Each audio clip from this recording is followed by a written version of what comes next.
Hello everyone, this is Anne from Metal Warning, and today we're here with A Nameless Ghoul from Ghost. First of all, congrats to your Grammy. Thank you so much. It was such an absurd situation there, with everyone looking at you, no one expecting you to win apparently. Yeah. But still, you rocked it. How did it feel to stand on that stage? Well, it felt like usual to stand on the stage. It went so fast, so it wasn't really. We came in quite late for the actual award show. I mean, before that we went on the red carpet and everything, but so we were a little bit shocked. So it's hard to say how it felt. We just went up there and got the prize, and we were very surprised. I mean, it felt good though. Yeah, it was a good feeling. Yeah. Ghost plays a lot with the aspect of a leader, of a god, and also with Satan, but more in a metaphorical way. So, do you sometimes feel like a parody of those preaching black metal bands who always say like, Satan? No, not really a parody of those. No, maybe a parody of all religious groups, you know, not just musical groups, not necessarily black metal or the church, but maybe all of them, you know, in a sense. It's not like a parody of them, no, not at all, no. So what do you think of those bands doing it? Personally? Yeah. No, if they're religious, they should do it. So how does a normal day of a ghoul look like? I mean, you get up, do you have to wash Papa's feet, chase away all his ghouls? No. Usually, after a while on tour, I sleep most of the day because I like to be awake. But you know, it takes a few hours after a show to come down and calm down. And that doesn't necessarily mean you have to drink, but maybe you want to just sit down and like Skype home or just take it easy. So the days are pretty much like a usual day for any human on tour, right? So, yeah. But the ghouls are in a bag right now, you know, so they're packed away. Yeah. Where do you store the old papas actually? We store them at home in Linköping, different places. On your last albums, you always change the settings from medieval Gothic to Trenties, glorious Trenties, futuristic. What is your personal favorite setting, or where would you like to live? Well, I mean, I'd say nowadays, because nowadays I've got a choice, you know, I can look back and create my own world. So nowadays it's pretty good, but because I wouldn't really want to live in the 20s for many reasons, and I wouldn't want to live in, imagine, I mean, things are maybe not so super good nowadays neither amongst, you know, ourselves and humans in society, but it's certainly getting better, you know, in many senses, and worse, but you know, everything from surgery to illnesses to everything, you know. So are you an optimistic person for the future, or are you afraid of the fate of the world? Well, yeah, of course I'm afraid of the world. That's how you go. I mean, if you're not, you'll end up dead in a few hours, you know. But yes, I'm afraid, of course. But also, I mean, the future of this world, yeah, it will go down, of course. You know, some 100 years from now, or 10, or 15, or 50. But no, I'd say I'm quite pessimistic, but also optimistic in many senses. It depends, really, what the overall.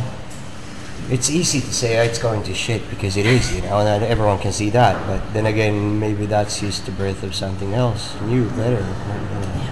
I think so. It's hard, you know. Dies in absentia can be translated by the absence of God. Even though you're very critical about religion, have there been moments when you seeked help from God, or let's say a higher being in your life? Yeah, every day. I have OCD. You know, I wash my hands a lot, or you know, I have to do certain things. So, you know, like many people have, you know, stuff. And that's the same thing, because if I don't do them, I'm not religious. I don't believe in God or gods. I want to every morning, but still every day there's something in me that tells me I have to wash my hands this and that many times, and I do it. I just listen to it, and if I don't, I will be punished. So I have to control my fate, like everyone else. And I think it's the same thing with people that pray to God. If they don't, they will be punished. It's got to be hard to have OCD on tour, isn't it? Not more than usual. No? I mean, no. I mean, in like dirty tour buses. No, I mean, you don't wash your hands to be clean. That's not what it is, Or wash your, close the door 5 times, wash the hands. It's not about being clean or to actually know the door is locked. That's not what it's about, I know the door is locked. I know my hands are clean after one time. I understand that, Yeah, so that's what it is. The song He Is was a tribute to Selim Lamouchi, who tragically committed suicide a few years ago. But still, it's such a well, the song wasn't written for him. No? No. The song was written long time ago, and he heard it and liked it, and we weren't really sure if or not we would use it with this band. And he liked it, and he was one of the forces that made us let's do it then. Let's do it with this band. So it's not just about him. No, absolutely not. No. Okay, because I thought that it has such a positive vibe in it, but yet it's so sad, and it kind of feels like that. Yeah, but he wasn't feeling. Very positive, was he? Well, no, but that's what I mean. I mean, sometimes people say that people before they commit suicide, they turn to be very calm and very positive for a few weeks. Yeah. And that's kind of how the song feels for me. It seems very positive, very, but then it turns so tragic. Yeah, I know. Many of you guys come from an extreme metal background. Do you still follow the scene? I don't. No, I don't care. No, at all. No, I know. I mean, I'm not like some of the other boys in the band. They listen a lot more than I ever did. But I've listened to like metal and thrash and whatever. And I still have some bands that I listen to, mostly like thrash and but I listen to all types of music. I'm not so interested in the metals, at all. No. So what's your dirty pleasure band? Something that you are ashamed of? Well, I don't really have. I mean, I listen to everything from old disco music to classical to pop to whatever. I mean, because I don't feel that I have to. If I like a song by Too Unlimited, it doesn't mean that I am like they are. It does. You know what I mean? Yeah. I don't have to be what I listen to. No, of course not. So I don't have that many dirty pleasures, because if it's something I like, I mean, why be ashamed of it? Should I be ashamed because I like this and that food or this and that girl? Well, I can't live like that. I can't. The ending sequence of Melioa is the only part where it actually turns a little gothic again. And some people say that it's an indicator that Ghost gets back to the gothic. What do you mean? You mean when the choir comes in? Yes. It's not a gothic choir. It's a very 20th century, actually 1920s type of and modern type of chorus, like a choir that sings, and it's got nothing to do with how it sounded like a long time ago. That's more like modern stuff, like Arvo Pärt, or it's like it's more up that alley. So it's not that gothic at all. So but I understand if some people want it to be, but I'm sorry, no, that's not the intention. No. Did you always try to get something completely else for the next album, or would you even consider? No. The goal is never to is to shock everyone. The goal is to keep it interesting for us to make music still. And as we listen to a lot different stuff and get a lot of inspirations from different corners, we just make songs, and sometimes we have an idea of a song before the song itself exists. Let's have a song that feels and talks to you like this, and then we try and write it. It's not like it's just 5 riffs that we put together. It's more like here's the frame for the song, the feeling. So no, the idea is to make music that we would not want to listen to, and as we already heard the last album, why make a copy of it? Sure. someone of you once stated in an interview that your lyrics are autobiographical with a certain degree of self-contempt, since we are a part of the world's problem, just like everyone else. Yeah. To be honest, this is probably the most authentic thing someone has ever said about his own music. I love it. Yeah. But when did you give up the hope that you could change the world? No, I can change the world a little bit every day, and you can too. You know. I wouldn't say it's hopeless. Of course it's not, you know. Otherwise, if I can't change the world, why live on? Because everything every day is a struggle. If I don't want to change anything, even for this evening, why live another minute, you know? Right? Yeah, it is. Tragic. No, it's not But tragic. yes. You know, everyone's got the struggle in them. Even the darkest at heart.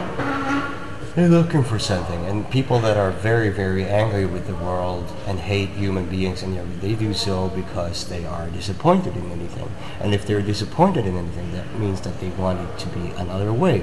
So maybe they don't hate humans as much. Maybe it's just that they're disappointed in how the world is. So thus they want something else. It's not like they like it, because if they liked it so much, they would shut the fuck up. Yeah. What are the little goals that everyone should have for every day to improve the world? It depends on what you mean with like make the world a better place. What is that? Is it for you? Is it for me? Is it for everyone?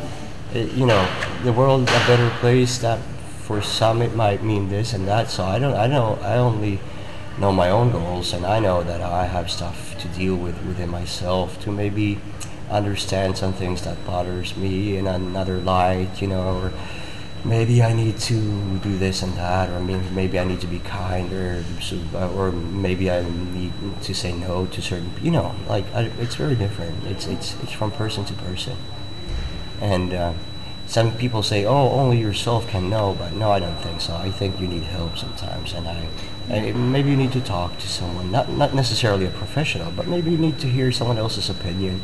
Maybe you're stuck in a maze in your head, you know, like a labyrinth, and cannot get out with dark thoughts. And maybe it doesn't have to be that way.